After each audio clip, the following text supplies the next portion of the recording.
You should get a Summer of George tattoo. I would, but I put it right there, right on the back. Welcome, gamers, to this week's episode of Last Call Gaming. We're episode 199. Today is July 19th. My name is Craig Perales, and joining me is Mandrew Montemare on our second week back from a month-long hiatus. I was just about to make the same joke and be like, 2 weeks in a row. 2 weeks. How's it feel getting back behind the old desk? Feel good? You feeling strong? That's nice. I love being here. I love doing this. Did you, because yesterday when me and Geno were trying to play a game online, that big IT power outage went out. Did you read about that? Did that affect you at all? At work, no. It was, that was even like today. Dude, actually, some guy was saying, someone at work was saying they were supposed to do a deal with a customer, but they had to leave because their 90-year-old mother flew in, and, you know, you got to stop in places. So she arrived in Salt Lake, and that's when it happened, that they couldn't get her on a plane to get anywhere. So she was stuck there for 14 hours, that they're just like, fuck it, we're just going to drive out there because it's only 8 hours from here, and it'll be faster than having her wait. Yeah, I was reading that they grounded like a bunch of planes. It hit a bunch of companies because at first, when we were just checking to see if Xbox was down, everyone was saying, like, oh, Xbox is down at the moment, and everyone was giving them shit. And then when you read later, it was like, oh, it was a global IT shutdown. I was going to talk about it more on the show. Oh, I know, there's so many people. But it was so big, I was like, do your own research. But it was kind of a impressive thing. I've seen so many stupid people like, oh, fuck Xbox, I knew I should have got it, but PlayStation, here I come. And it's like, all right, whatever, man. Yeah, so that, my friend, was funny. So, guys, if you are joining us today on the YouTube channel, make sure you like, comment, subscribe. Do it right now. Stop the video.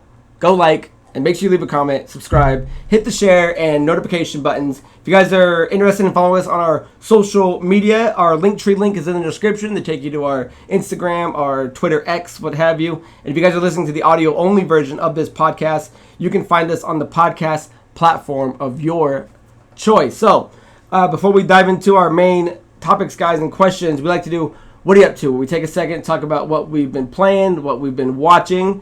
So, Andrew, what have you been up to this week, my friend? If you have the notifications or just happen to catch it when I've been doing it, I've actually been streaming Shadow of the Erdtree. I think I've done like 3 sessions. I think the first 2 were maybe like 2 or 3 hours. I think each of them were like 2 or 3 hours. Maybe one of them was like 4. So if you want to watch someone beat their head against the wall while they try to beat this game, hit those noties because I'm still going. So what I'm currently doing right now, though, is I've actually been playing offline, especially because there was that issue with everything logging in yesterday. I wasn't even able to log in for like a while before it started working.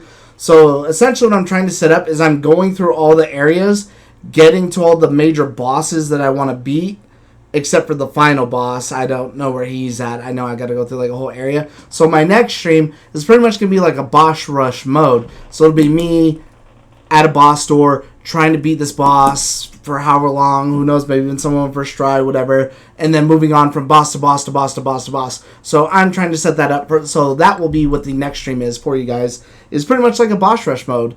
And I'm loving this DLC. Totally worth the money, and I don't say that often about like DLC, that is like 10 out of 10 that I'm like, dude, this game truly is like a game of a generation. It's just insanely good. Nice. I was correct me if I'm wrong. I heard it's as big. It's almost as big as its own game. There's just no achievements or trophies to it, right? It's just standalone DLC. But I heard it's huge. There's no achievements and there's no trophies. It is really big in like the term of the map. It's not as big as the other one. I'd say it's like a really good chunk of the size though. It's a little shorter in terms of if I were just to do the mandatory stuff, then it's shorter. But then I'm missing a lot of like these other cool side bosses. The same way like Melania, you know, one of the most popular bosses is a side boss. You know, there's a couple others like Bale or the Fingers or the Putrescent Knight or something like that. Some of these other characters that are now coming up as like these big, huge people that I wouldn't even know where they were because they're just off to the side kind of doing their own thing that don't... There is story to them and story that revolves around the whole thing, but it's not part of my like follow the path that it guides you on. Gotcha. Nice, man. So you got that going on, so definitely check out Andrew when he's streaming. As far as what I've been up to, watching wise, it kind of totally snuck up on me. I was on HBO Max and it was there, and it's Kite Man Hell Yeah, which is an original HBO Max show. It aired on July 18th. It came out with 2 episodes, but when I was on it today, I think a 3rd one is dropped. So if you haven't checked it out yet. And if you're not sure what it is, it's Kite Man and Golden Glider take the relationship to the next level by opening a bar in the shadow of Lex Luthor's Legion of Doom. Nobody said serving cold ones to the most dangerous rogues outside of Arkham Asylum would be easy. So this is a spin-off of the Harley Quinn cartoon. I don't know if you ever got. I know what Kite Man is. Yeah, it's hilarious. It's a hard rated. I was watching it with Sam the other day, and she was doing something on her phone, and Lex Luthor's like, "Oh, fucking Superman!" And she looked up. She's like, "Did he just, like?" She thought it was like an actual like cartoon. I'm like, "No, this is like a rated R hardcore one." Kite Man, so far from what I can tell, is a standalone. I don't think you need to watch Harley Quinn, but in the first 2 episodes, Harley and Poison Ivy make an appearance. So it's better if you do watch it because you're gonna understand how hilarious Kite Man is and why he gets this awesome spin-off. The other shout out was Lance Reddick is playing Lex Luthor, and I'm assuming this is probably one of his last roles before he passed away. So just, I could totally see his voice. Hearing his voice, I was just like, excellent. It was nice hearing that. So yeah, it's definitely hilarious. You should definitely check it out. I'm having a ton of fun with it. As far as what I've been playing, I mentioned it last week that I do want to start playing Mario and Luigi Paper Jam. It was a game that I never finished, just to kind of get me warmed up for Brothership when it comes out later this year. And Mario & Luigi was a game that came out on December 3rd of 2015. It is a role-playing game developed by Alpha Dream and published by Nintendo for the 3DS console. And the story is pretty cool. It's in Paper Jam. Luigi accidentally opens a book containing a paper counterpart world containing all of its contents to spread into the Mushroom Kingdom. Mario and Luigi, with the help of the befriended Paper Mario, venture to save Princess Peach. Both Princess Peach universe variants from Bowser, who has teamed up with his paper counterpart as well. In the game, the player controls the trio simultaneously through the overworld to reach Bowser's castle and fight enemies in turn-based combat along the way. The best part I liked about it was it combines Paper Mario with the Mario and Luigi saga. Like, not only is it a crossover, but like it blends the two series together. So it's a lot of fun. I started replaying it. If anyone's using, because I do have my 3DS. I mean, I'm charging it right now, but I've been keeping it by my bed. I think I'm a level 12 or 13, and if anyone's played it, I'm just getting to Burr Mountain. So I'm just kind of going there. I don't know how far that is in the game. I think it's fairly far. So, yeah, that's what I've been playing. That's what I've been doing. Hopefully, I don't think it'll be done by the time we record next, because I'm only playing like a couple hours here and there. So hopefully, if I can get it done, I'll talk about that later. So, that is what I've been playing. I did want to shout out, because when I was playing it last night, or a couple nights ago, it was like I woke up at like 3 in the morning, because like I do, sometimes I just have trouble sleeping, and I just started playing it, and it was like, this time it was like 4, and Sam woke up, and she was looking at me, and she's like, what were you playing? I was like, oh, the 3DS. She's like, and then so now she bought Hogwarts Legacy on the Switch, because now she wants to play in bed and stuff like that. So I got someone to now be more influential with the handheld. So that game ain't that good to own it twice. What? Hogwarts Legacy? Yeah. You never beat it once. I know, because it's not that good. Oh, it was like the #1 selling game last year. And these are hard facts. By losers. Oh, this guy. So, guys, leave down below what you've been up to, what you've been playing, and what you've been watching. So, we're going to move into our main topic now, and that is that Amazon is now selling a no console required Xbox bundle. So, this is an article from IGN. If you guys want to look at it, catch up on it. The link will be in the description, and it goes as follows. Amazon has launched an Xbox no console required bundle coinciding with the recent release of the Fire TV Stick Xbox Cloud Gaming app. Dude, say that 4 times fast. Enabling Xbox Game Pass users to stream games directly to their TVs without needing an Xbox console. Stream Xbox games, no console required, reads the Amazon listing, which also mentions how it's the only streaming media player with the Xbox app. The new bundle coincides with the Amazon Prime Day event that runs through July 16th through July 17th. So you just missed it, but I do have something to say about that. It's currently listed for $78.99, which is a $40.99 saving versus buying the controller, subscription, and streaming stick separately. There are even multiple colors to choose from, with white, blue, and green Xbox controllers all part of the offer. Microsoft's next big push into cloud streaming massively broadens the potential audience for Xbox games and the Xbox Game Pass subscription. All that's needed is a compatible Fire TV stick, a Bluetooth-enabled wireless controller, and an Xbox Game Pass Ultimate subscription to stream Xbox games. This bundle addresses exactly that, providing everything a potential gamer would need to get started. And then it goes on and says a little bit more. But I did want to point out that if you did miss the Amazon Day, because I mean it was really bad advertising. I didn't really see a lot of promotion for it, but as of today, I looked it up again, the same bundle, and I'll throw the picture up just so you can see it. As long as you have Amazon Prime, it's actually cheaper right now than it was 2 days ago. It's actually $68.90 when I looked it up, and I was like, so it's cheaper now than the deal date? You know what? I saw an article or people arguing it, saying that it's a shady thing that Amazon does, and what they do with some things is they put the prices up because they don't expect a lot of people to like check it before and then check it afterwards. So they'll jack up whatever the price is, and you're just going to pay it thinking, oh, it's on a sale, versus no, it was just cheaper before. You're paying $10, $15 more. Yeah, so I thought that was hilarious. I was looking at it today, I'm like, that's too shabby. It might have actually even been this thing that I seen it where people were saying you're paying more than it actually was beforehand on Amazon. Yeah, that's shady business. And then the other thing I'm going to point out that the IGN article does not is that you need certain Fire Sticks to do it. It won't be every Fire Stick, because I have a Fire Stick down there, but I don't think it's the 2023 model. So it has to be at least the 2023 4K or 4K Max models or better, or anything new that's coming out, because that's the only one that will do it. If you're having issues, I've watched a couple of tutorials of how people were setting it up. You got to make sure that you're updating the app. You got to make sure that everything's connected to the same internet. And from what I'm hearing, it seems to be working quite well. I haven't read anybody that's having big issues with it, and it's a really cool concept, because obviously from back in the day we were talking about how Xbox is going to be trying to, the conversation circled around them getting out of the hardware business, and I don't think that was ever the fact. It was mainly just that they wanted to get the Game Pass app out there more. And you got to remember, at the end of the day, it's just an app, which right now it's going to be on the Amazon Fire Sticks. I mean, pretty soon it'll be on the TVs. I know there's TVs that were trying to push that. And I wouldn't be surprised at all, man, if one day, like when you're remote, you know how it's like Netflix, Hulu, Amazon, one day, hey, Game Pass, right there on the thing. So, I think it's kind of cool. This is kind of more of an announcement than anything kind of to divulge. Unless, what did you want to, how are you looking at all this? I think it was a cool idea, and I think it was eventually going to get there, right? Yeah, I mean, people are, I don't really get the concept that people are like, consoles are going to be around forever. No, they're not. They're not going to be around forever. But I don't see this as like, oh, this means within the next 5 years, Microsoft's out of the console business. Like, no, this is just something they're doing. And honestly, this seems like kind of a cool thing for, like, when we travel, because we travel a lot and go to, like, hotels or something like that, having to, like, unplug my Xbox or something like that. I'd rather just do this and pop it in, and then I could do whatever, because I'll go with Christina for, like, her work functions, and if I don't feel like going anywhere else out, Vegas is so busy and I just want to hang out in the room, it'd be so much easier to just do that than to, unplug my console. Hopefully it didn't get all shaken up during the trip. Plug everything back in and whatnot. Yeah,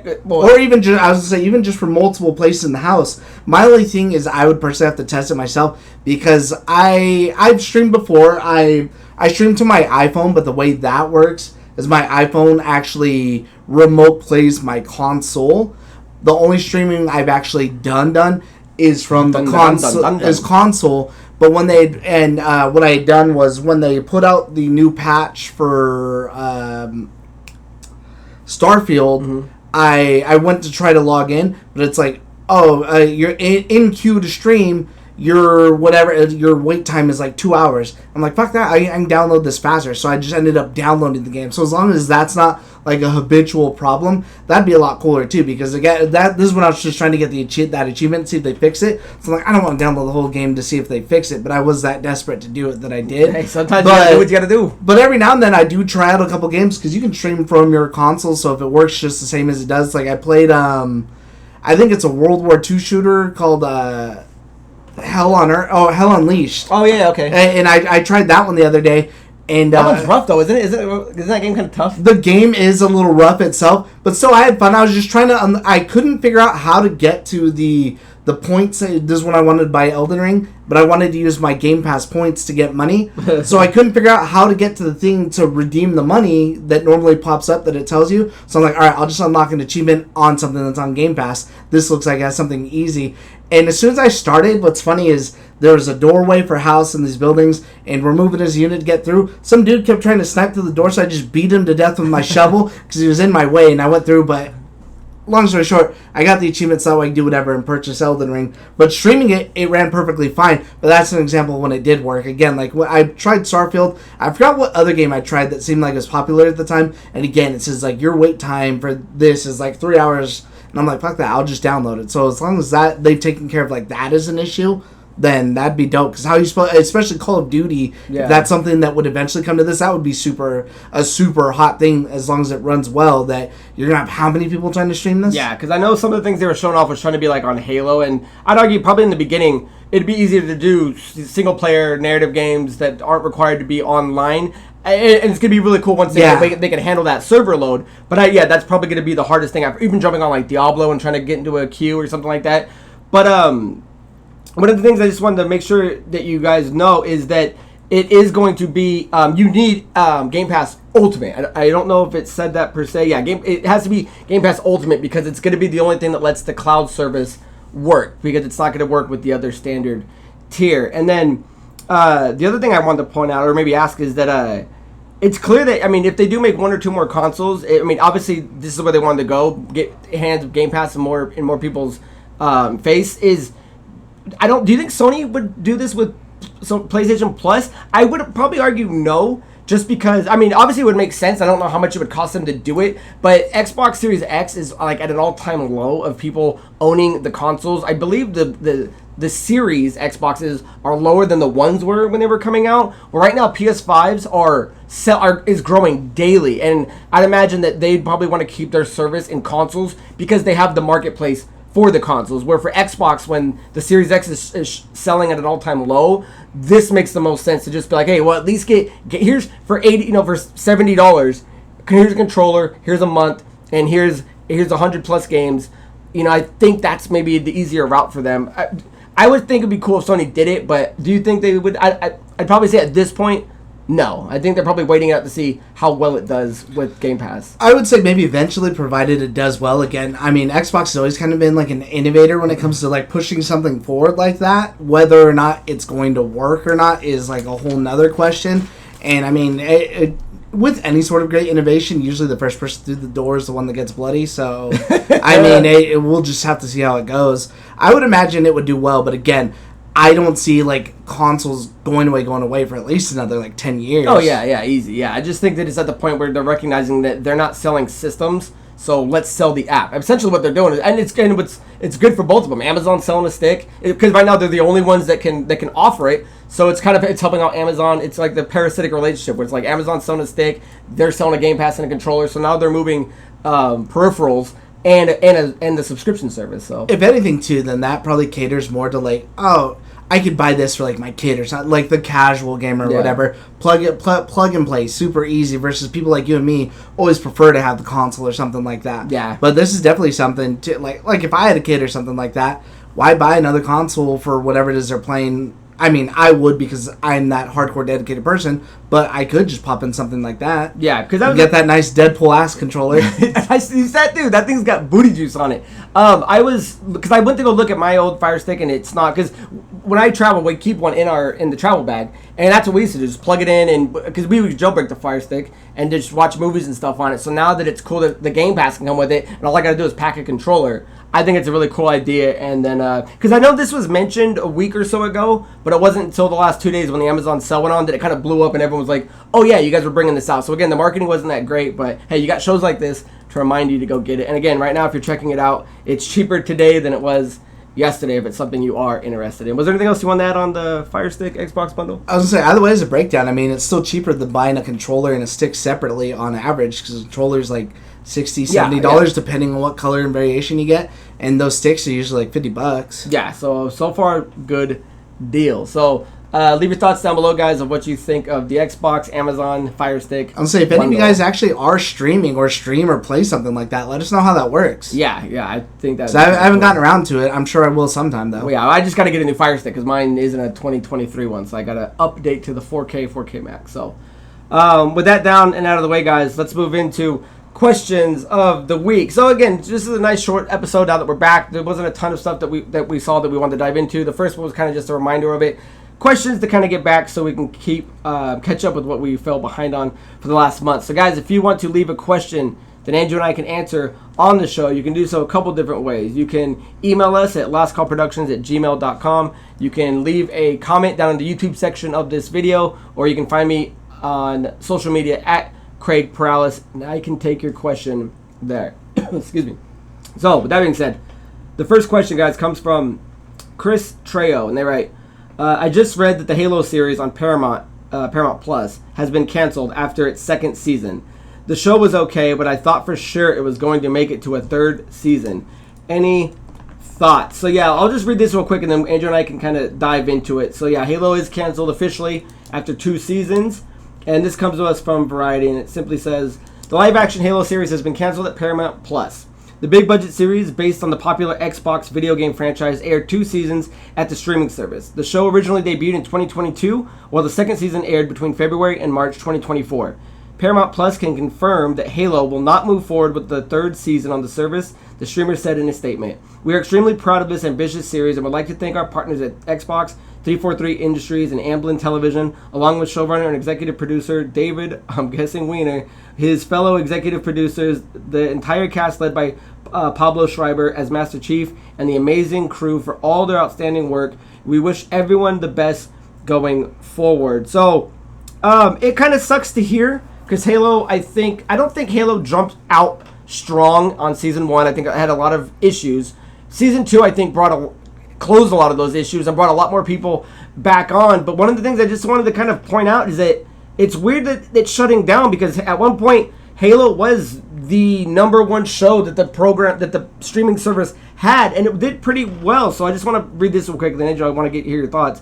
Per usual, with most streaming series, viewing figures for Halo are hard to come by. The show spent 5 weeks in Nielsen's rankings of the top 10 original streaming series as Season 2 streamed in February and March, collecting about 1.8 billion minutes of viewing in the United States over those weeks. According to Nielsen, which tracks hours for content across multiple streaming services in the U.S., including Netflix, Amazon Prime, Hulu, Disney, Paramount, and more, the Halo show has been one of the most viewed original pieces of content following the premiere on February 9th. So it's not like the show was tanking by any means, and if it's the best original show that you had, it's hard for me to wrap my head with it, because what I'm not hearing is, do they want to keep licensing it? You know, is it costing them more than what they're gaining out of it? So I don't know. You're hearing that it's canceling. What are your thoughts, and what do you think? Well, it's weird too that it says, like, not just that it's canceling, but they're putting it out there for, like, anyone to maybe, like, reach out and be like, hey, I would like to do this. Oh, do you want me to read that now? Yeah, you can. Yeah, because Andrew sent me this. While I was doing my notes, Andrew sent me this, so I made sure I pulled the picture. So, yeah, good call. And this is a tweet from Goat Gaming. It says, Christopher Nolan and his team have reached out to at Stream on Max to get the rights to the Halo series. Chris is a huge fan of Halo. He used to play Halo during the filming of The Dark Knight. Xbox P3 has reached out to Chris. It's Phil Spencer. Oh, is that who? I don't know his tag. Yeah. I'm barely on Twitter. Has reached out to Chris, and this looks like a done deal. So, so I guess that kind of brings into my question is, like, because if they're shopping it around, I was curious if they're going to make a season 3, because I don't see Nolan doing a show. I would imagine a reboot movie. That's what I would think too. I mean, if they do a show, I think they could, because they were really getting to the good part in the core of where Halo initially starts. Man. That just start from there, drop all the other bullshit that no one cares about, like Quan and stuff like that, and nobody's gonna care. Nobody's like, well, you left Quan unresolved. Quan's not in the show. Like, any of the other things that weren't interesting and obviously people didn't really care for, nobody's gonna complain about that. Just pick it up right where it was and just take it in the direction that it needs to be. Or do a badass movie, which I totally think Christopher Nolan could do. Yeah, I think so too, and I'd be curious. I mean, but it would be kind of cool if he did get his hands in a show, like a limited series, 1 season show, finish it off 8 episodes. I can see him doing something cool like that, but I can see him really diving into a movie. And again, like I said, maybe it was just the licensing fee. Maybe they wanted to shop it out and get that out. I mean, they got the people coming into Paramount. Maybe they didn't see the trajectory of doing a season 3 bringing any more, so why waste the money on it, pump it out? Because now let's say they do make a season 3 on Netflix, it's kind of like The Suits. You know, they kept the last season on one streaming service, Netflix had it, so you would have to, if you wanted to watch season 3 on Netflix and you never saw it before, you'd have to go watch 1 and 2 on Paramount and then jump over. So maybe that's a strategy. But I did want to point out that it did do extremely well, and this was the ratings only measures. The ratings for the Nielsen only measures U.S. audiences, not those in other countries. The top streaming titles for February 5th through the 11th of 2024, and it was in the top 3. It beat out Percy Jackson was 10, The Crown, The Traitors, The Tourist, Fool Me Once, One Day, Reacher, which set its own record on Amazon Prime. Halo was number 3, Griselda was number 2, and Mr. and Mrs. Smith at number 1. So I think it's fair to say that the show wasn't getting canceled because of bad viewership. It seemed like it had the viewership. It just seems like Paramount Plus is just, they're done developing this series, which is a shame, and I really do hope somebody picks it up, whether for that season 3 or maybe a rebooted, grounded kind of sci-fi movie. Yeah, I hope if you do pick it up again, you just kind of trim the fat on the stuff and move forward with what people want. And again, that's not to say, like, the show has its faults, but I do, one, it looks beautiful. Like, there was no parts that looked great, and I'm not one of those people that Chief had to have his suit. There were great moments, especially in that one I told you. Yeah, season two really made it worth its where while. They give that speech and like, this is John. You would know him as the Master Chief, and he's not here as a Spartan. He's here as a man fighting alongside of you, and it's super inspiring to all these people who would never see him without his armor that he's a man out there now with whatever. And that totally made sense, and that was a perfect logical reason for him to not have it. And then he does get a suit back and do whatever going forward. I do understand that there was one, it was a little rushed with Reach, but not to mention too many little things. Again, I think Juan being the biggest thing that most people had a problem with. Yeah, and I'm curious too, because I'm wondering if maybe, because like you just said, the suits looked awesome. All the alien, there was nothing that the Covenant, nothing looked bad. I'm wondering if maybe and Halo looked great for the little bit we got. I'm curious if maybe the show just was too expensive for them to keep doing. I think it's more of a budget thing than anything, because I mean, you don't just go, hey, the show's number 1 on our service, let's cancel it. This isn't Netflix, you know what I'm saying? So I got a feeling it was just maybe a little too expensive, because Paramount's going through their own thing right now with legalities and all that stuff, and whether or not they're going to get sold and all these things, and maybe that's just one of the shows where like, hey, even if we are still around, it's just a tad too expensive for us to keep it on the quality level, because it'd be a shame if it did a step backwards in season 3. You know what quality, I mean? Yeah. I was saying, I wonder too if what really kind of changed their mind is like, we're looking at this, where let's say we create a season 3, is it going to create a big a dip as something like Fallout did now? Where Fallout was massive. Fallout just got nominated for like 20-something Emmys. So like, Fallout's so good. Fallout was absolutely amazing. So is it worth us putting in the effort of another season compared to something like that? Yeah. Or let's just wash our hands, be done with it, and maybe someone else can pick it up if they want to and move forward with it. Yeah, I really hope it does get picked up, whether a show or a movie. It'd be a shame. And even if it doesn't, even if this one does fizzle out, I'd imagine in X amount of years, something Halo would be reborn again and tackled again. So anything else on Halo being canceled? I mean, hey, we had a good run, Chief. You and I. No. Before you do the next question, I do want to jump in with something I forgot to tell you. Yeah. Friend of the show, Tala, jumped into the stream the other day when I was playing. Tala, where have you been, my man? He said that he's been busy with university. Good luck with you. He was on he was waiting for his train to go back to Vienna from, I forget where he was actually studying at. But either way, he wanted me to tell you hi, and he said sorry that he's behind and he wants to try to catch up. And so I thought I'd bring that up and let you know he says hi. Friend. So it was good to talk to him because he hung out on the stream for, I think, like 20, 30 minutes while he was waiting for his train. So it was good to catch up. Man, my close friend and ally. Love it. Awesome, man. Good to hear from you, brother. And good luck with school and all that. So with that being said, guys, let's move into our last question. Like, again, nice, quick, tight episode for you guys. Hopefully something bigger next week. So this last question comes from Jacob S. And they write, I was thinking about my backlog the other day and realized there is so much I still need to play and catch up with. But at the same time, I watched that game ranks you mentioned last episode and saw all of the good games to come. Yeah. How do you balance new versus old, if at all? So I wanted to just point this out because before we dive into the games, I kind of wanted to just think of the overall thoughts of people keeping a backlog and then how you really kind of define it, because a backlog is generally, for those who wouldn't know, just anything that you put on the back burner, right? Like something else came along, you kind of played this over this, and then those games keep piling up. I've kind of split it, and I don't know if you agree, maybe you don't have to, is anything I've started, I don't consider a backlog. I consider it, I put it on pause, because like if I've got a couple hours into Resident Evil, I wouldn't say it's on my backlog. I would say I put it on pause while I played something else, where there's other games where I've wanted to start and I've never started. So that's the way I kind of look at it. Would you look at it as anything you just have played and never beat, or does that make kind of sense at all? Because I put something on pause and I'll go back and like Alan Wake, like I put it on pause, played a game or two, went back, played a little bit, put it back on pause. But I don't know. How do you view it?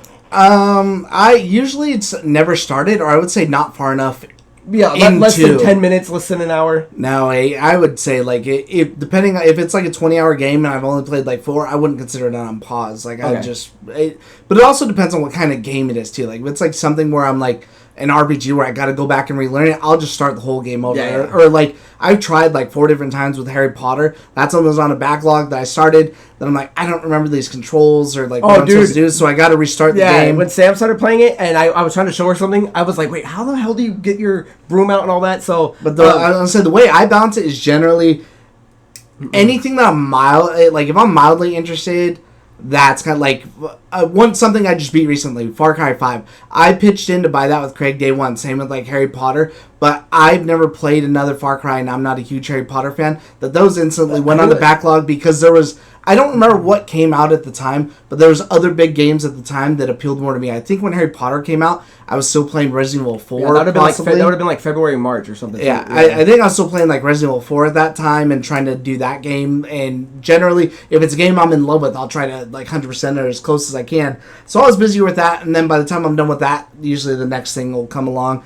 But I always try to play anything that I'm absolutely interested and in love with. Like right now, I guess technically it's backlog because I haven't started it, would be that kunitsu-gami game that just came out by Capcom because I want to finish Elden Ring first. I don't think that that's a game I could put down, play something else. That's been on backlog for a day. It's been on backlog for a day. That's how it starts, though. That's how it starts. That's how it starts. As far as I've looked at it, is balancing.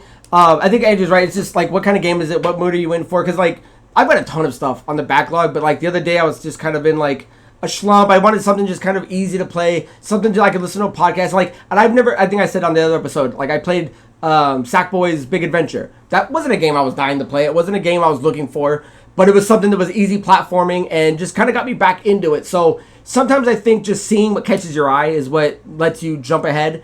Backlogs is like Andrew and I will look at, like, every time we're here and we talk about games, we'll pull up, what do we use, GameSpot, and it has the list of everything coming out, and it'll be like, we'll look at it and be like, okay, this game comes out on the 12th, the next big game I want to play isn't till the next month on the 12th. Try to map it out. So what can I do in those 30 days? That's when it's kind of like, okay, let me squeeze in a backlog game and do something like that, because like Bayonetta was a game where, when I bought it, it was in a dual package with Vanquish and Bayonetta. Vanquish was something that was on my backlog because I wanted to play that, but the other day when I played Bayonetta, I never wanted to play it, and so sometimes it's just what catches your eye, but it's usually we look at the gaps and see how much time we have to do. But so that's kind of the way we look at it. As far as thoughts, do you think someone should a backlog even be a thing? I know as hardcore gamers, if you want to use that term, like we always in the back of our head is like, I still got to get to that game. But should the average Joe, I mean, should they feel, I don't want to say ashamed, but like that they're missing out on something? If I've never played The Last of Us, do I need to, or should it just be like move forward and play what's coming up? I think you can. It's expensive to go back. Yeah, if you're somebody who just wants to go forward, that's fine. But I mean, you're gonna miss out on so many things. Like I consider a backlog. I tell Craig all the time, like, dude, play Elden Ring. Drop whatever else you're doing, because that isn't just like a game of the year. That's a game of a generation. Like, you need to play that. Same with Resident Evil 4. I keep telling him to get back in. It's on pause. That is the standard now for what remakes should be going forward, because it's that good. And you're playing Sackboy's Adventure. Now, I'm not gonna talk shit about playing Sackboy because that's what you're into. But again, you do need to do some of these other games. I don't have to do shit. But if you just want to move forward and just only play new stuff, whatever, I mean, I guess that's fine. Yeah, I think some of it is just, what you want to make sure you're familiar with. But again, to each their own. So that's just, I guess, the kind of way Andrew and I would juggle it. So as far as I asked Andrew to pick out 2 games that are in his backlog that he wants to get to sooner than later. So Andrew, what's your first game that you need to get backlogged to? I never played Hades, and I've always wanted to. And again, that's usually on my backlog, or I was really interested in it, but I don't remember what came out at the time. And that's a game that people love, and the second one's coming, and it looks really, really good. And again, I really haven't had the chance to, or it just hasn't grabbed me. And I think right now it's not on the Game Pass, and it hasn't been on sale recently either, so I'd have to buy it again. I think I own it on Switch if you want to play it on Switch, but it's a roguelite, right? I mean, do you like the procedural generated roguelite type games like that? They're kind of okay. I more just like it because of like how good Hades looked. Well, that too, and just because it's like Greek and stuff like that. Uh-huh. So I love that, and with all the gods and everything. So I'm more into that and the aesthetic than I mean the gameplay looks dope. I normally don't play stuff like that, but when you combine those two together, I'll definitely I at least want to give it a chance. Yeah. Because again, I never even started it. So yeah, because I played it and I got all the way to Hades and beat him, and then I didn't realize there was a whole nother loop you had to do. For me, I just get burnt out on those games after a while, but I did put my time into it, and you're just in time because Hades 2 is on the horizon. So I don't know if it's next year or what, but if you did play it, I mean, you could do one and then you could smash 2. One of the games that I put 2 games that I've bought and haven't started yet. So, because again, my backlog can go on forever. But the 2 games that I have in the house that I wanted to start with is the first one was Metroid Dread, and I did. Hey, look, I pulled it out. Oh, it fell over. I had it right there. It's sitting on the controller. I did pull it out, and I was getting ready to start it. I have a hard time doing Switch games just because without the trophy or the achievement, it's just hard for me to be like to justify going. I'm gonna spend 12 hours on this when I could be spending 12 hours on that. But I know it's a game that Andrew and I purchased. It came back. So Metroid Dread is a 2021 action adventure game developed by Mercury Steam and Nintendo EPD and published by Nintendo. It came out on October 8, 2021. So just for in my top 5. Yeah, that's how far along that backlog is. And the other weird thing is too is I've never beaten a Metroid game. I've played number 1 on NES. Never got that far into it. I've played Super Metroid. I started it a few times, but every time I did, I think I switched over to Castlevania. Did you ever play Prime? I don't think I ever owned. Is Prime on GameCube? Yeah. Yeah, I never played that one. Although I was just hearing that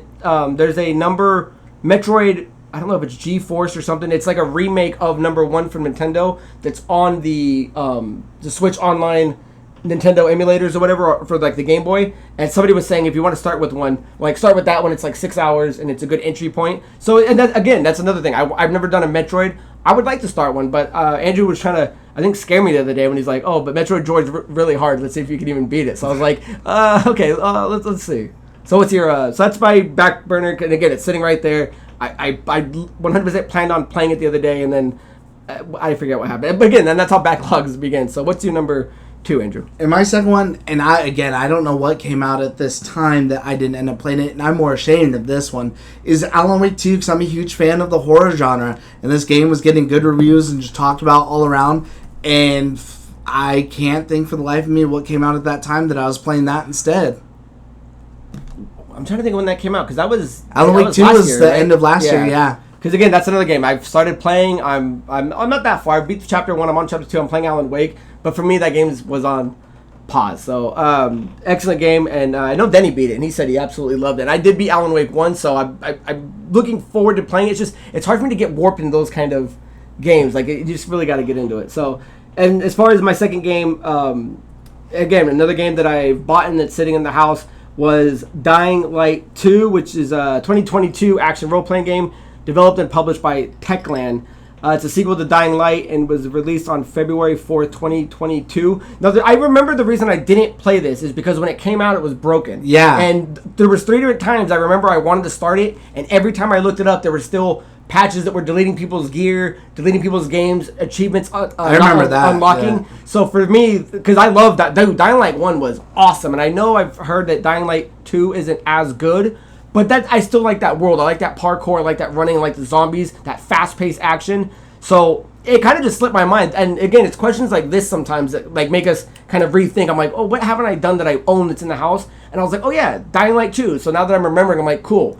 And I don't even think it's that long. I think it's like an 8-hour game or so. I would say Dying Light 2, Dead Island 2. Dead Island 2 is one. Yeah, but that's early one though. I'm talking, I mean, these 2 games are like 3 years old that I haven't got. But Dying Light 2 is good. And Andrew mentioned, so honorable mentions of ones, Elden Ring 100%. But again, I'm not a big Dark Souls type guy. But and then Death Stranding, because I do like hitting exclusives. Because I'm really focusing on the PlayStation now. Death Stranding was the one that I kind of wanted to take a look at.